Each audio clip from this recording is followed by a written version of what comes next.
एका साईडने झाले की आपण दुसऱ्या साईडने असं उलटून घेऊ. बघा सोनेरी रंग आलेला आहे.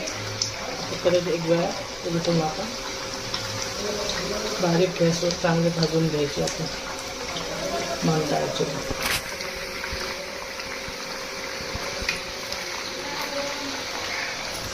बघा आता सोनेरी रंग येईपर्यंत आपण भाजून घेतलेलं आहे.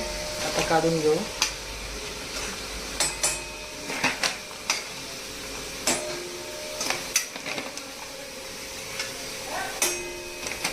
हे बघा काढून घेतलेले सोनेरी